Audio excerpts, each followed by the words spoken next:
आज हम राजनीति विज्ञान विषय के अंतर्गत शक्ति की अवधारणा तथा शक्ति का अर्थ व परिभाषा समझने का प्रयास करेंगे। शक्ति राजनीति विज्ञान का एक प्रमुख तत्व है और प्राचीन राजनीति विज्ञान से लेकर आधुनिक राजनीति विज्ञान में अपनी केंद्रीय भूमिका निभाता रहा है। लासवेल, कैटलिन आदि विचारकों ने राजनीति विज्ञान को शक्ति का विज्ञान कहा है। राज्य, संप्रभुता, सरकार आदि में शक्ति को प्रमुख अंतर्निहित तत्व माना गया है।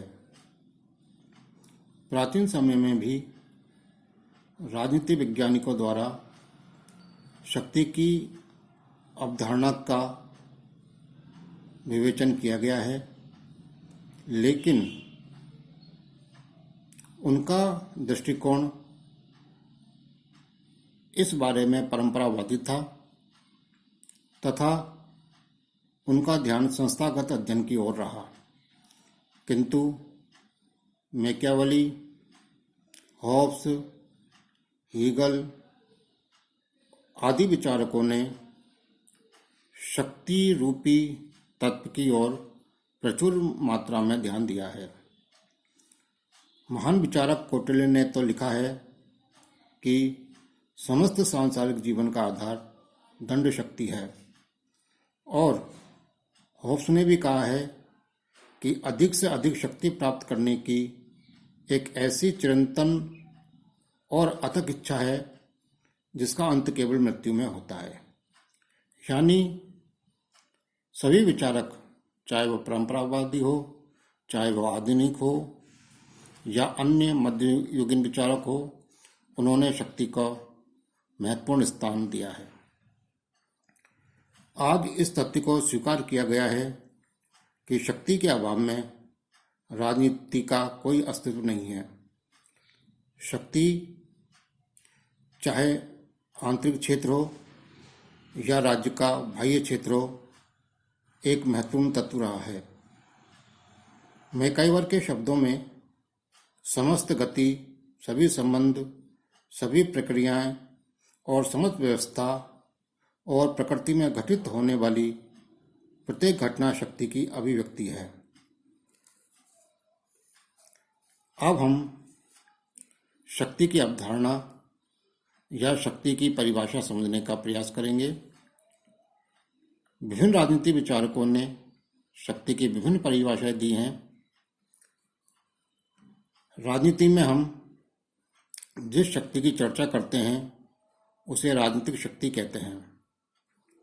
राजनीतिक शक्ति से अभिप्राय है अन्य मनुष्यों के कार्यों एवं मस्तिष्क पर नियंत्रण करना, अर्थात एक व्यक्ति द्वारा दूसरे व्यक्ति या व्यक्तियों के समूह पर जब नियंत्रण स्थापित हो जाता है तो वह उनसे अपने इच्छा के अनुसार कार्य करवा सकता है, और इच्छित कार्य करवा लेना या इच्छित आदेश की पालना करवा लेना शक्ति कहलाता है।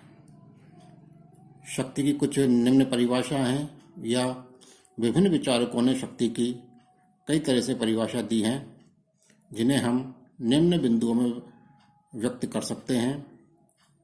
जैसे रॉबर्ट वायरस्टेड ने कहा है कि शक्ति बल प्रयोग की योग्यता है, न कि उसका वास्तविक प्रयोग।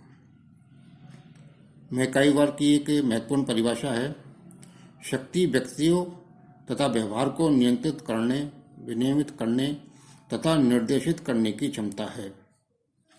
या रॉबर्ट हेल के अनुसार शक्ति लोगों के पारस्परिक संबंधों की एक ऐसी विशेष स्थिति का नाम है जिसके अंतर्गत एक पक्ष द्वारा दूसरे पक्ष को प्रभावित करके उससे कुछ ऐसे कार्य करवाए जा सकते हैं जो उसके द्वारा अन्यथा न किए जाते हों। एक प्रमुख विचारक मॉर्गेनथाउ ने भी कहा है कि शक्ति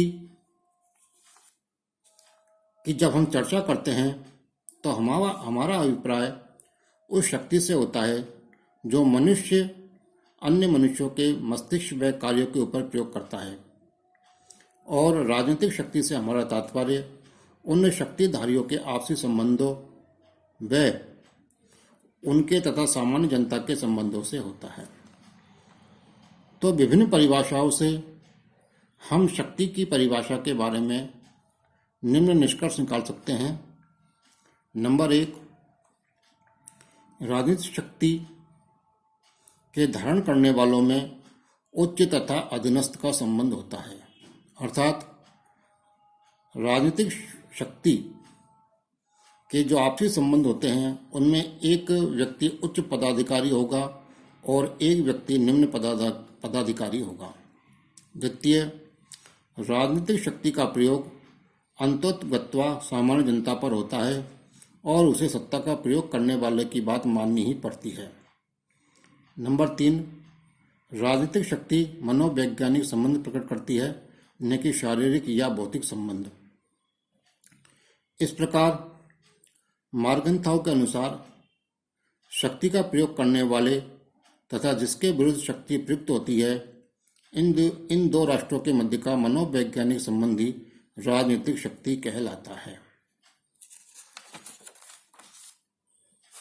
अब हम शक्ति के स्रोत यानी शक्ति कहाँ से प्राप्त होती है या शक्ति कहाँ से निकलती है, शक्ति हमें कैसे प्राप्त होती है, इसका अध्ययन करेंगे। तो शक्ति के 4 प्रमुख स्रोत होते हैं। नंबर 1, ज्ञान। शक्ति का प्रथम स्रोत ज्ञान है। ज्ञान अपने साधारण अर्थ में व्यक्ति को अपने लक्ष्यों को प्राप्त करने का एक साधन है, और ज्ञान द्वारा व्यक्ति दूसरे व्यक्ति के मन पर नियंत्रण कर सके और उसे अपने आदेश को मानने को नियंत्रित कर सकता है। नंबर 2, प्राप्तियां। व्यक्ति जीवन में कई तरह के सम्मान या संपत्ति आदि कुछ प्राप्त करता है, और ये सम्मान या संपत्ति व्यक्ति का शक्ति का स्रोत होता है या बन जाता है, और सामने वाला व्यक्ति या जनता उन प्राप्तियों, सम्मानों या संपत्तियों के आधार पर सामने वाले व्यक्ति की आदेश मानने का इच्छुक होता है। यानी पहला व्यक्ति दूसरे व्यक्ति या जन समूह से अपने आदेश का पालन करवा सकता है। नंबर 3, संगठन। संगठन, जैसा कि आप जानते हो कि एक प्रचलित अवधारणा या परिभाषा है कि संगठन में ही शक्ति है। यानी जो संगठन मजबूत है, जिस संगठन का कोई अच्छा लक्ष्य है, वह किसी भी जनता समूह से या किसी भी व्यक्ति से अपने आदेशों की क्रियान्विति करवा सकता है। इस प्रकार एक अच्छा संगठन शक्ति का वास्तविक स्रोत होता है। जैसे मजदूर संघ, व्यापारी संघ, किसान संघ, छात्र संघ आदि संगठन इसके सबसे अच्छे उदाहरण है। नंबर 4, आकार। आकार भी शक्ति प्राप्त करना या शक्ति का महत्वपूर्ण स्रोत होता है, क्योंकि जो समूह या संगठन जितना बड़ा होता है वह अपने शक्ति का प्रयोग उसी तरह से कर सकता है या जनता को अपने आदेश के नियंत्रण में रख सकता है। यानी जो संगठन जितना बड़ा होता है वह शक्ति का प्रयोग उसी तरीके से कर सकता है। इस प्रकार शक्ति के ये 4 स्रोत होते हैं। अब हम शक्ति के प्रकार का वर्णन करेंगे या अध्ययन करेंगे। विभिन्न विचारकों ने शक्ति के कई प्रकार बताए हैं, लेकिन मैक्स वेबर के अनुसार शक्ति के 3 प्रकार हैं। नंबर 1, कानूनी या वैधानिक। नंबर 2, परंपरागत, और तीसरी करिश्मावादी। कानूनी या वैधानिक शक्ति वह होती है जब अधीनस्थ लोग उच्च पदाधिस्थ व्यक्ति की बात मानते हैं। क्यों? क्योंकि उसके पास कानून, निर्देश या कई तरह के कानूनी प्रक्रिया होती है और उसी आधार पर वो उसकी आज्ञा का पालन करते हैं। जब सामने वाला व्यक्ति उच्च पदाधिकारी व्यक्ति की आदेशों का पालन परंपरा के आधार पर करता है तो उसे परंपरागत शक्ति कहते हैं, यानी इसमें परंपराओं के आधार पर ही शक्ति का प्रयोग होता है। नंबर 3 यह सबसे महत्वपूर्ण होती है करिश्मावादी शक्ति। इसमें सामने वाली जनता या दूसरा व्यक्ति प्रथम व्यक्ति की बात या आदेश इसलिए स्वीकार करता है क्योंकि सामने वाले व्यक्ति में एक करिश्मा होता है, एक चमत्कार होता है या नेतृत्व प्रदान करने की शक्ति होती है। इसका कई उदाहरण हमारे सामने भारतीय राजनीति में भी आ चुके हैं, जैसे महात्मा गांधी, जवाहरलाल नेहरू, इंदिरा गांधी, सरदार पटेल आदि।